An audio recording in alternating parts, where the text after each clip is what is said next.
Now Pharaoh, at that time, was the king of the most powerful nation known in that biblical era. And yet Pharaoh is not given a name. Shiphrah and Puah. And if you know anything about kings and presidents, it's not likely that a common citizen is going to be summoned into the Oval Office to talk to the president. It is rare. And at this point, the Israelites have become slaves within Egypt. So the Pharaoh would not likely talk face-to-face with Shiphrah and Puah. He would have sent some minor functionary to carry this message on to them. But something is unique about Shiphrah and Puah. And so they come into the presence of Pharaoh, and they are given a horrendous job. A horrendous, unbelievably cruel and evil and dark job that amounts to murder and genocide. But even that doesn't describe it well enough. They're supposed to go out, and when the women are giving birth, sneak up, and if it happens to be a boy, kill the child. At the most helpless and vulnerable point in its life, in its first given birth, before it takes that first breath, kill the boy in such a way that the mom goes away thinking it was an accident of birth. She grieves and she carries guilt. Don't let them know that this is the king's order. Why Shiphrah and Puah? Scholars suspect that they might have been mother and daughter. Scholars suspect that they're probably not the only midwives for this vigorous and large nation of Hebrews. The fact that they are summoned into the court of Pharaoh to be given this task indicates that they're probably the union president of the guild of midwives, the ones who can carry this instruction down to the rank and file until it's carried out throughout the land. But Shiphrah and Puah fear for Pharaoh. Remember, these people have lived in Egypt for almost 350, almost nearly 400 years at this point. They have become slaves. They know that this is the most powerful nation on earth. This is the most powerful man. In this nation, for the last 350 years, they have learned that the Pharaoh is considered a god. He holds the power of life and death, and who knows what else within his hand. They fear the Pharaoh, but they fear God more deeply. The biblical word for fearing God is a word that means awe and respect and wonder and reverence, not frightened and scared. And because they so deeply respect God, they do not argue with Pharaoh that would get them killed and replaced. Instead, they just don't follow his instructions. They go back out, and no male child dies anywhere in Egypt. And when the Pharaoh discovers that, he brings them back into court again. Another face-to-face summons with the Pharaoh and says, "What happened? Right? My instructions not clear to you?" And they offer what has to be one of the dumbest excuses they can offer. Well, those Hebrew women are vigorous, and before we can get there, they give birth. Now, I have not had the opportunity to give birth yet, but I have stood there as it happens, and I know it doesn't happen that fast. There was plenty of time to get there, and no Pharaoh, king of the most powerful nation on the planet, would accept that as an excuse, and yet in the story, he stays silent. They leave his presence intact and alive. The male child has died. He has to become obvious now. He now has to give the order directly himself for male children to be killed. They, for their part, are blessed.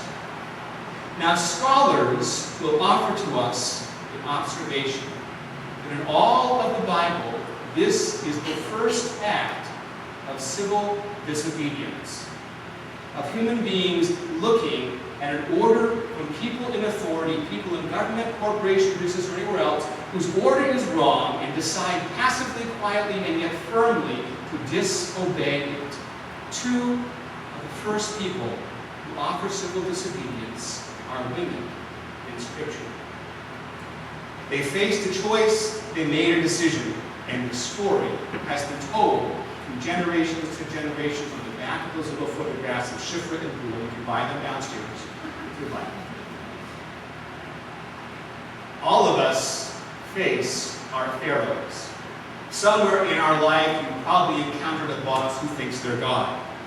You may have encountered a few coworkers from time to time, although they're on the same pay scale and pay level, same status, somehow consider themselves to be God. And they're all trying to get you to consider ways in which you might bend the rules a bit for their advantage or for yours. We live in that world where sometimes the government doesn't always give us all the information before making a major world-changing decision. We live in a world where sometimes the glue that holds tiles in place in a tunnel in Boston is not the appropriate glue, and somebody knew that. Somewhere along the line, a decision, a choice was made. We live in a world where evil things happen, but the religious institution allows it to go on unattended, ineffectively dealt with. We live in a world where gaffes are turned into political spin. We live in a world where record profits are made while record prices stand at the pump. We live in a world we know that choices are being made that are not ethically appropriate. And so it becomes easier when that choice comes to us to say, this is the norm. This is typical. So if I fudge the numbers, if I fudge the statistics, if I don't carry out the work as faithfully or fully, if I fudge a little bit on the materials and the workmanship, who will know? Good enough for government. And yet, we encounter the story of Shiphrah and Puah that calls us back. Calls us back with a question. What kind of stories will be written about you on the back of your photograph in the family scrapbook for your children's children's children, who will sometime come back to the old homestead and want to know about their ancestors? What stories are you leaving behind to shape the character of the children who will come generations from now? What stories are you creating in your world?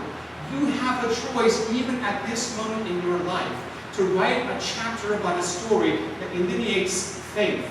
In the scripture this morning, in the book of Romans, we encounter some criteria for how you might choose. Paul writes to the people, I appeal to you, therefore, my brothers and sisters, by the very mercies of God, I appeal to you. And he talks about presenting your bodies as a living sacrifice, and then Paul says, don't be conformed to this world with all of its ways of cutting corners. Don't be conformed to this world with its telling you not to shine when you could shine in faith, but be transformed. How? By the renewing of your minds, so that you may discern the will of God and write a story, be the story behind, that is good and acceptable and perfect. And if you want to know how to be transformed in mind, then listen to the words of Scripture when Jesus asked the disciples, well, who do people say that I am?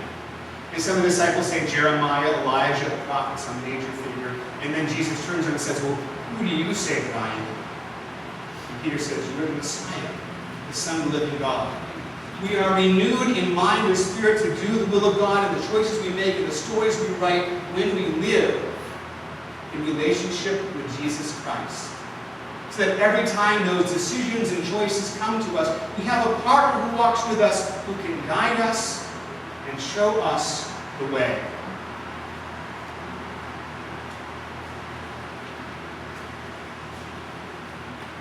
In 1994, after decades of imprisonment, Nelson Mandela left his prison to become the president of the transformed and changed South Africa at the end of the era of apartheid. At his inaugural speech, he read these words, written by Marianne Williamson in a book, A Return to Love, Reflections on the Principles of A Course in Miracles. Nelson Mandela quoted, our deepest fear is not that we are inadequate. Our deepest fear is that we are powerful beyond measure. It is our light, not our darkness, that most frightens us. We ask ourselves, who am I to be brilliant, gorgeous, talented, and fabulous? Actually, who are you not to be? You are a child of God. Listen again. You are a child of God. Your playing small doesn't serve the world. There is nothing enlightening about shrinking so that other people won't feel secure around you. Or I would add, there's nothing enlightening about shrinking from living into what you are called to be. It is not just in some of us, it is in everyone. And as we let our own light shine, we unconsciously give other people permission to do the same. That is the story you can write. A story in which the light that you let shine will help others shine their light into a world that lives too much in the darkness of corners that are cut. So may you live so that others will write the story that God has created you to be.